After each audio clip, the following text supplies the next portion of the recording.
నువ్వు పోలీసువా రౌడీవా? కాకి బట్టలు వేసిన సైనికుణ్ణిరా.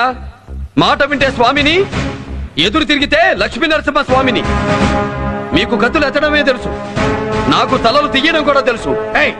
ఒక పోలీసు అయి ఉండి రౌడీలాగా కత్తి పట్టుకుంటావా? లాఠీ నుంచి AK-47 దాకా ఏదైనా పట్టుకుని హక్కున్న వాణ్ణిరా. నువ్వు ఒక్క బెట్టు వేస్తే నేను 100 బెట్లు వేస్తా. నువ్వు బస్సులు తగలబెడితే ఆ మంటల్లో నిన్ను తగలబెడతా. నువ్వు నరికితే అది హత్య, నేను చంపితే అది ఎన్కౌంటర్. కేసుని ఫేసుకి కొత్త కాదురా. స్వామి, నువ్వు చాలా పెద్ద కులాన్ని ఎదుర్కొంటున్నావు. రేయ్, రంగస్వామి, వెంకటస్వామి, గోవిందస్వామి, రామస్వామి, కులస్వామి, వేలుస్వామి, అనంతస్వామి, ఇన్ని పేర్లున్నా మా నాన్న నాకు లక్ష్మీ నరసింహస్వామి అని పేరు పెట్టింది అవసరమైతే ఆయుధం లేకుండా గోడతో నీలాంటి వాళ్లను చీల్చి చంపడానికి రా. వస్తావా?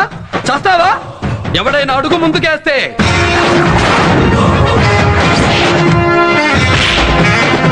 వాడి తల నా స్టేషన్ గుమ్మానికి గుమ్మడికాయలా వేలాడదీస్తా. నువ్వు